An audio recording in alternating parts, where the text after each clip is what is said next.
Ladies and gentlemen, welcome to the final deciding game here in qualifier number 3. One of these two players will advance and qualify directly into the tournament after this game. The other will get a hefty number of points but will not be guaranteed a spot. Yeah, the person with a lot of points will be doing basically not a huge amount more than pissing off Andre and catching up on his presumably grand points total. But the points really do matter. We've had many players, many players have to qualify on points every time, so it makes a big difference to get to the final. Even if you don't get through, it's still a massive advantage to your chances of getting through to the eventual event. Indeed. And this is going to be exciting because these two guys, who is going to win overwhelmingly this time? Will we see one-sided game, and then a close game in the middle as they both figure each other out? That would be good. Or will it be in the same vein as before? Well, I hope it's a close game, and I think the map will probably help out there because it is, of course, everybody's favorite. And if it's not, it should be. It's Fighting Spirit. So both players should be very familiar with the map. It doesn't necessarily lend itself to outlandish builds, but it is possible to do them on this map, of course. Yep. And I'm just hoping we see a nice, long, epic PvZ to close out the day. As am I. There are a few better ways to end it. And yeah, should be really, really exciting. All right, so with that, let us go into the final game. Here we go.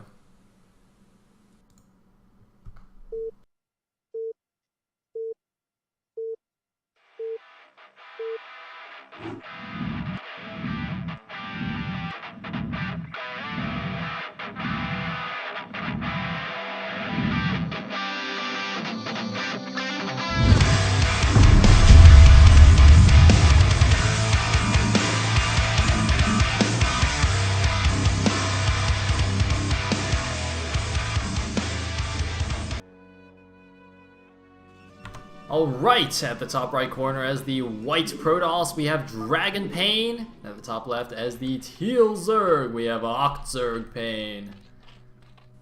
Yes, we do indeed. And this, undoubtedly, the final match of our qualifier for today. And this has been maybe my favorite qualifier so far. It's been a real cracking one. Last weekend was cool, but this weekend has just outdone itself. I'm sure tomorrow we'll see more great stuff as well. Just gets better and better, Elegant. TLS, it's like a fine wine. Snowball effect. Not a fine wine, snowball. Close enough. Close enough. Close enough. Similar, but yet so different. What am I talking about? I don't know. What are we talking about? Who knows? Anyway, we got a pylon. I know what pylons are, Elegant. Do you? Yeah, I know what pylons are. Alright, sweet. So we can at least agree on that. Alright, so the pylon being built. Actually, I don't know if we can agree on that, Elegant. Is there a pylon in your replay? Just gotta check. Double check. Yeah, there's a pylon in my replay. Sweet. But is there meant to be gas making it every single expansion right now? Oh no, Elegant, no. I'm just trolling you. Alright, I'm good. Or who knows, it could be me going nuts. It doesn't matter if the replay's broken or not. That's I'm just seeing scanning crazy stuff and Panda Bear Guides exploding all over the place. And we're seeing no evidence of this. It's just you. Just me. Oh man, for a second I thought that probe's actually going for a gas deal. It went like right towards the gas there. I was like, what? Does Elegant see the future? Imagine that. Pathetic, elegant screw-ups. Meanwhile, That would be definitely the first time that happened. Lucky Drone gets into the Protoss base. Oh, did he actually see the probe or something? Because he sent the drone in the same direction as the Overlord. Oh, this probe's gonna win at the natural. Oh no! Oh no! Oh no! What? Oh, hack. What? Hacks. It must have gotten the first shot or something. Look at this, DragOn doesn't understand either. If probes and drones hit each other at the same time, probes always win because the shields regenerate faster. But he must have gotten the first shot off. Yeah, I think he did just get the first shot off, but it's so easy to just kind of miss that kind of thing if you look away for a second and then you get back and you judge it wrong because it all looks the same when you're down there. This drone in the natural, I'm not going to be able to do too much more shenanigans or it's going to die. It's going to lose its life with a good of a swarm. But we'll see the Nexus go down in a pretty timely manner from DragOn. And I imagine he's going to send out another scouting probe. Yep, there he goes. Straight to his opponent's base, no messing around. He does not want to be left in the dark against OctZerg of all people. Yeah, it is quite an annoyance though sending out a second probe. It's not necessarily game-changing, but I'd be pretty irritated. Meanwhile, I do have the gas on the way, as well as a drone going down to the bottom left to presumably make a third base. So yeah, no close third hatchery this time. OctZerg just going for the standard, taking another natural. So we could just see a very standard game here, Elegant. Very standard opening, at least. Yeah, we could well do. But as you can see, OctZerg can always switch it up at a later stage. It can go for a while and then get crazy. So, but you're absolutely right. We do seem to have something really, really normal coming out of him at this stage. So I expect we'll go to that great converging stage, that great equalizer, the mid game, without too much madness going on in the meantime. Mm-hmm. And I quite like this. So this third base, of course, is going to be cross map from the Pro. It's going to be a little bit harder for them to attack. And that does tend to be slightly more vulnerable in the early game here. So it's just spawning locations on third base location, kind of helping OctZerg out a little bit here. But I don't know how comfortable he'll be, playing the regular game. I mean, he's gone for slightly cheesy builds in both games so far. Playing a straight-up game against DragOn might just be something that he's not too comfortable with. DragOn, of course, showing that he is pretty beast in the late game. So if he can avoid any kind of early Zergling disaster, he should be good to go. Meanwhile, still keeping this probe alive. Not going to see anything too interesting yet. The lair has been morphing at the natural. I don't think he got a glimpse of that. I'm not sure, actually. I wasn't following that probe too closely. Meanwhile, DragOn has been actually managed to get away with just making one cannon because it's really tight wall. This is tight on both sides, by the way. The only gap is between the two buildings. Even though it does look like there's spaces here, you actually can't even fit Zerglings through. It just kind of looks misleading. Yeah. Brood War walls, man, they're crazy. They are crazy. Brood War walls be crazy. You can never be quite sure what's going to block and what isn't unless you have the game knowledge beforehand. And that's why it's so important to do your homework, because otherwise you make something that you think, yeah, it's going to be tight, and then things ultralists get through this infinitesimally small space whilst tanks get blocked by this apparently huge gap. You never can quite be sure. Firstlings of OctZerg now heading out, going to be meeting DragOn's natural expansion. They're not going to be able to do anything, only slow links just to prevent any further scouting, but they're a little bit late. Another probe's going down to see the third base. And I think DragOn will be heartened to see nothing completely out of the ordinary going on here. We have the Spire already coming up for OctZerg, which is of course completely normal. Having a little bit of scouts around. Those are now speedlings. Maybe he kind of fancies his chances a little bit, but nothing doing. He is interestingly blocking his ramp, which isn't something you see that often from a Zerg who isn't doing something crazy. Yeah, let's have a look here. There's a second gas fairly quickly though, so I feel like we might be seeing some fast mutas, maybe trying to get a repeat of what happened in game number 1. There's a fourth hatchery there, but that second gas makes me suspicious of some kind of muta shenanigans. I don't know, although, well, maybe not. It makes me a little bit suspicious, but it does make me think yes.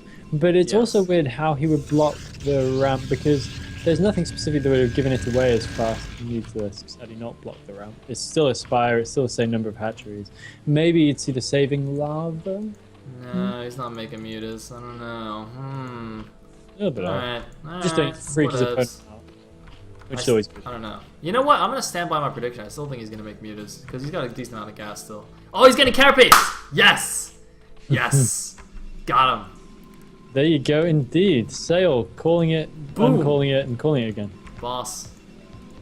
See, I gotta stick to my guns from now on. I'm gonna stick to my predictions. He's gonna, unfortunately, be facing +1 Sares, though, which is probably not gonna be thrilled about. Oh! But he's gonna pick off 1 Sare. Yeah, me. Throwing away the Corsair very, very easily. Another Corsair comes in to take its place. Spartan Corsairs. And, yeah, he's going to be able to catch it over, but it's really not worth a Corsair just for that. He's going to head over down, but it's interesting, this carapace. What exactly, could it be for drops or something? Because I don't see any evidence of mutalisks. I think he's just going delayed mutas. So you can see he's making a good number of skirmishes to try and keep the Corsair count down. Because it doesn't really... Oh, you might get it anyway? Oh, whoa. Alright. Yeah, it doesn't really make much sense to me to get it just preemptively. I mean, sometimes you see that +1 carapace, air carapace, you get it in response to +1 Sares, but obviously he hadn't seen that yet.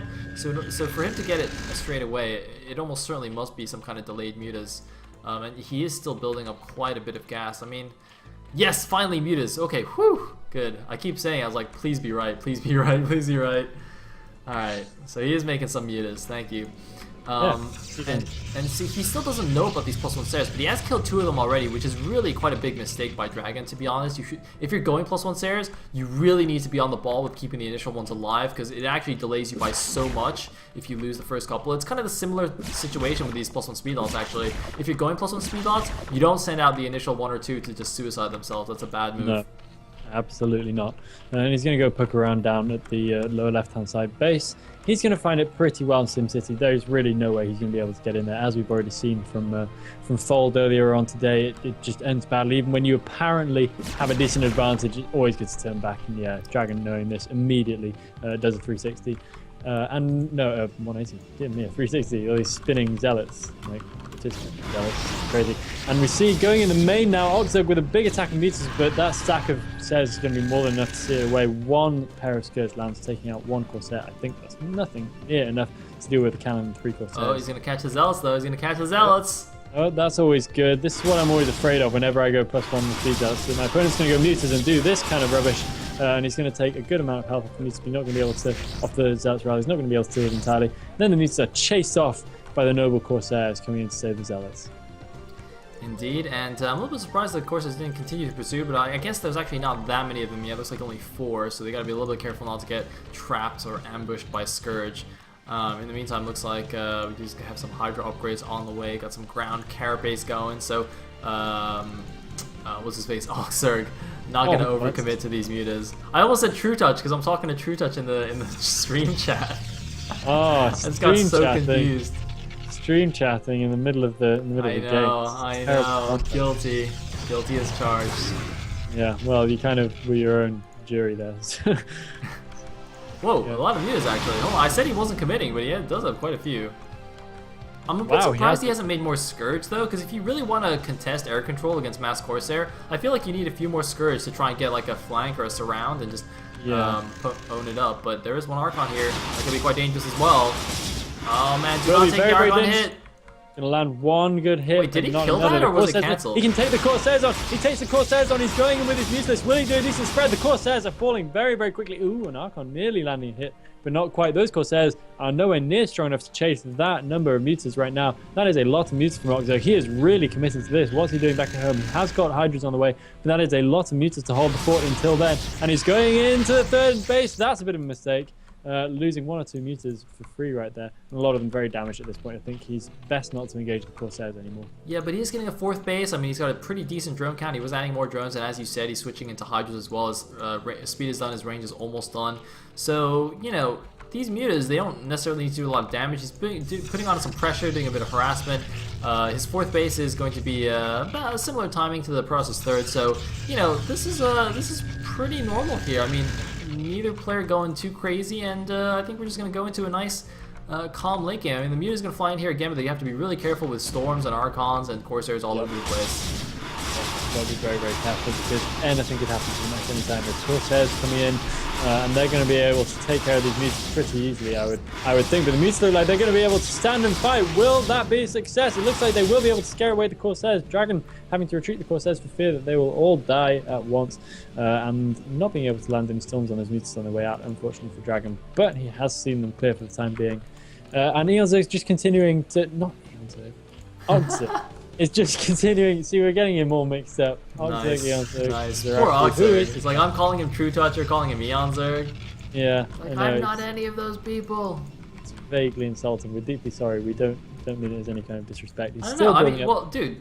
I mean, no disrespect to OctZerg, but I would say EonZerg and True Touch are better than him. So I think that's actually complimentary that we're confusing him with those guys. Yeah, so there we go. OctZerg, you can be glad that we literally can't remember your name because it's actually a compliment. According to sales warp logic. Hey, man. Hey, if someone, like, referred to me as, I don't know, like, Dodie or something, some Gosu Protoss, I wouldn't be mad. You're like, alright, I'm okay with that. That's fair. I'd be like, yeah, I'm happy to be called Dodie for the duration of this thing. Yeah, okay, I see your logic. It's actually fairly good. This proved again. Ouch. This hurts. Boom. After a while. Yeah, in front of so many people, you make me look bad. We do have. Sorry, it's because you're prettier than me, Elegant. I gotta look smarter. Otherwise, it's not fair. Well, you've definitely got that down, I'm telling you. We have quite a significant Zerg force collecting in the middle of the map, although it's not that significant. It's probably not enough to take on this Protoss army, which is now streaming out of DragOn's natural. And I would strongly advise that OctZerg collects more of his forces together in one place. And this, oh, nice Ice Storm going down on the Mutalist, of course, not highly effective, but oh, another nice Ice Storm going down on the Hydras. I really, really think that OctZerg needs to pull back right now and conserve as much of his force as possible because DragOn just powered through that. He lost hardly any units. A couple of Zealots at most, and he's now heading down towards the third base of our Zerg hero, OctZerg. And there's very, very, very little to meet it. Indeed, we don't have a single lurker anywhere down there. The first lurkers are just morphing at the natural expansion of OctZerg now. How is he going to hold on without them? I think OctZerg is suffering the same mistake he made last game, which is getting a little bit over greedy. Once he thought he had a good position, like he put on a bit of pressure and that was good, and then he's double expanding. Look, he's taking 12 and 9 o'clock. And I don't think that's really legitimate. I mean, you can see, as you said, he's got basically no defenses here. Is he going to try and flank, or is he going to go counterattack? Okay, he is bringing his forces back, and there are the lurkers. They're a little bit slow, though. I think he might be too late here. He's going to lose his base, I'm pretty sure. Yeah. Although, here he goes. He comes in here. The Dragoons a little bit getting caught in the back. The Mutas, though, getting completely melted in the air by the Corsairs. The Hydras alone are not enough. The drone line is gone here at this base. The Gazelles are actually stuck in the backside and not protecting the Dragoons. There's no storm. Okay, there's finally a storm. I think Dragon needs to pull back a little bit, get a better engagement angle. Yeah, he needs to come down and use the Zerg's own buildings to block him. But it looks like he's not able to do that. And actually, OctZerg is going to save the hatchery, but there's two Zealots in the drone line massacring the drones. So even if he saves the hatchery, he's going to take a significant hit to his economy right here. Yeah, big hit to his economy. He's going to lose almost all the drones up there in that main base. All the overlords in the natural elegant. Oh, no. There is no speed. No. This is every Protest's best dream. This is incredible. Massive overlord burst in the natural of OctZerg. And funnily enough, he's still not even supply blocked even now. He was so far behind after losing all those units. But even so, he has managed to hold on down the bottom left-hand corner. If he can restabilize, he does have lots and lots of bases with which to come down like a ton of bricks on top of DragOn. DragOn will have different ideas, but he needs to keep the momentum up, and he needs to keep OctZerg fairly limited. And Overlord Buster, just one good way to do that. Ouch, 48 supply cap with 73 already out. He needs to get some Overlords made up right away. But this game is still a little bit of a knife edge. It could easily spiral out of control and get away from DragOn. Yeah, I mean, if Dragon hadn't killed all those overlords, I would have thought OctZerg might even be ahead after the attack, because even though he lost a lot of drones, killing the Protoss army like that is a huge win for the Zerg. The Protoss army is really, really expensive, and you can't afford to just throw it away like that. But in this case, it's really weird. I mean, look at the supply difference. 150 against 74. It's literally double the supply now for Dragon, and he's now going to pick off his 12 o'clock, but of course it doesn't really matter. There's nothing mining here. OctZerg couldn't even afford to produce from there. He's just kind of scrambling to just, remake all the overlords and start up his production again. So yeah, I mean, I don't know what's up with OctZerg and all these greedy double expands, but it's really not helping him here. If he just committed gotten a few more units and gotten that overlord speed, I think he'd be in a lot better position right now. I think I don't know. It's often a good fear tactic for Protoss who don't really quite know how to deal with it. To see all these bases coming up on the map and to just kind of get flustered and confused and be like, well, I can't be everywhere at once. But Dragon's so cool with it. I don't think it's the right way to go for OctZerg at all, because it's really not cost efficient against a guy who really knows what he's doing and is confident against his playstyle. As we can see, it's not going well at all for OctZerg. He's still got a long way back before he's got any real presence on the map. And Dragon, for now, just has free reign with a vastly superior army. And look at that, that's a very, very concentrated army indeed. Good number of Dragoons, good number of Archons, some decent Storm, and a good number of Speed Zealots out and about as well. So yeah, I think that OctZerg is just, I hate to say it, maybe he's underestimating Dragon. There's more overlords dying, Elegant. The bottom left, what's going on here? He's just losing so many. He's got speed now, but he's got no anti-air, so it doesn't even matter. Like, he's gonna get supply blocked again. Yeah, oh my god, there's more overlords! No, we have Scourge coming in. We have Scourge coming in. Use your Scourge! Use your Scourge! He's just flying around about. He doesn't quite know where to take them. He's got to get some of these Corsairs done. There we go. He manages to land all his Scourge on one Corsair. That's nice. Not good. Not good at all. So OctZerg is now supply blocked again, and he lost the 9 o'clock, so he's back down to 4 bases. Protoss is on 4 bases, except his are like all super well defended and mining nicely. Actually, well, I guess the main natural aren't. Oh, he transferred everything in the main. Okay, I guess not, but still, he's doing pretty well. And oh god, there's a storm drop coming into the natural. Oh god, that's a lot of drones that could die. Oh my god. Oh god, there's no reaction. Storm! Yeah, oh, Shimo.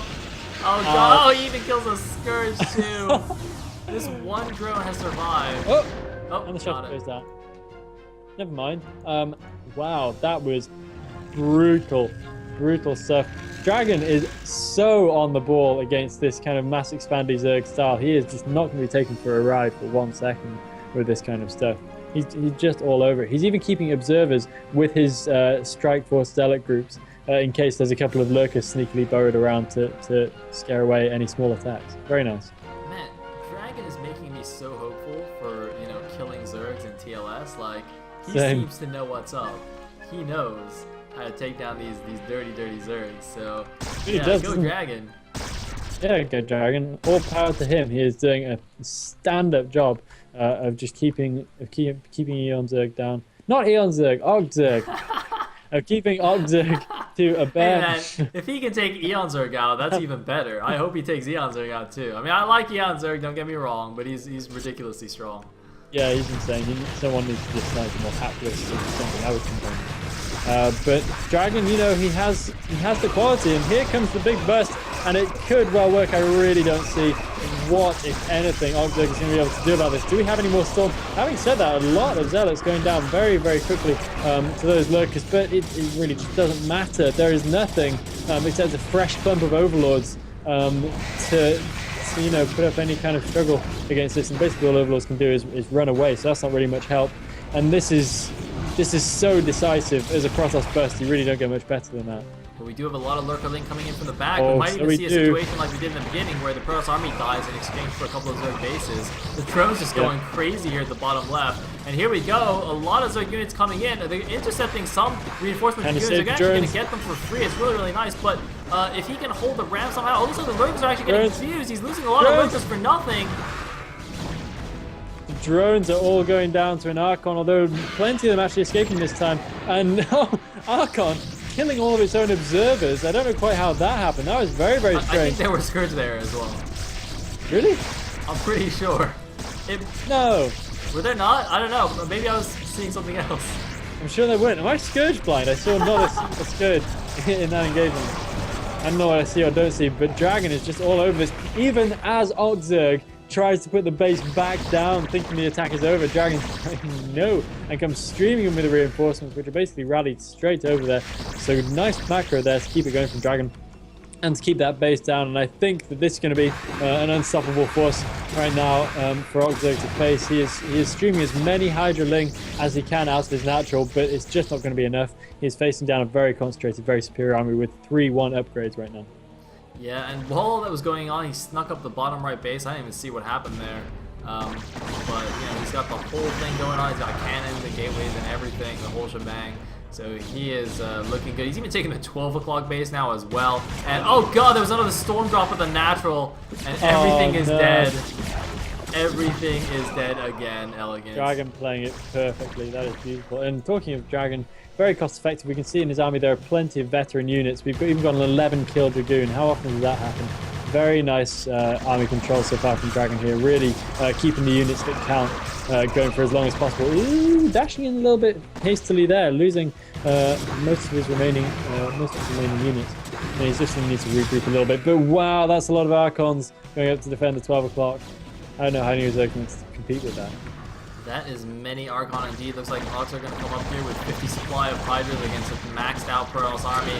Not going to go so well. He's going to pick up a few units because they're going to get a bit stuck streaming up the ramp, but yeah, it's going to be forced back. So Hawks are now down to just his main and his natural, and his natural obviously been storm dropped twice, is barely mining, whereas Protoss is going up to 6 bases, so that's yeah, probably not good for Zerg, but he's got Ultras, Elegant. He has got Ultralisk.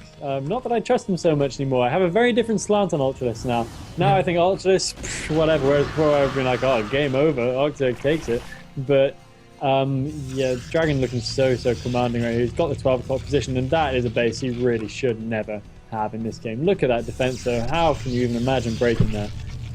Yeah, the 6 o'clock is actually not that well defended, and there's 2 Lings there that are not doing their job. Silly Zerglings. But we do have the force moving down to the bottom right here. He might just try a huge bust, but oh my god, there's 5 Reavers. Well, I guess that's not going to do anything. Like, yeah, that is a 90 Ultralisk defense if there ever was one. Alright, here we go. He's going in. He's going to be very sad when he sees this. He's like, oh, this is a few cannons. I got this. Alright, here we go. Just dodge a few storms and I got this. Nope. No, not even the vaguest of chances. That is an absolute annihilation. OctZerg demolished. GG! GG! DragOn comes back from 0-1 down and takes 2 games in a row to take the finals and qualify for TLS Season 3. I don't believe he participated in the first 2 seasons. This is the first time we're going to see him here, and he is looking pretty good. Looking so on it right there. Just dominating OctZerg. Once he got the awkward, bizarre play out of the way, he was just able to get all over it. OctZerg's playstyle in Game 2 and Game 3, not really working for me, not really working for him, certainly working for DragOn, who completely had it called from start to finish. Yeah, it's funny, like in the Game 3, I don't think he did anything drastically wrong. I mean, his Muta attack didn't do a ton of damage, but he still got up his 4 bases, and I mean, he was quite greedy with the 12 and the 3, but even then, it's like, it's 300 minerals, it makes a difference, but I don't know, his defense was still, yeah, it shouldn't be like catastrophic difference where he just lost like, 2 bases worth of drones there. Yeah. He just didn't have any lurkers. I think that was a real deciding point. He hardly had any lurkers. He had no lurkers when that first big attack came into his bottom left-hand corner base. And I think that that's impossible to underestimate the effects of that. Lurker is just so good in a static defense. Indeed, indeed.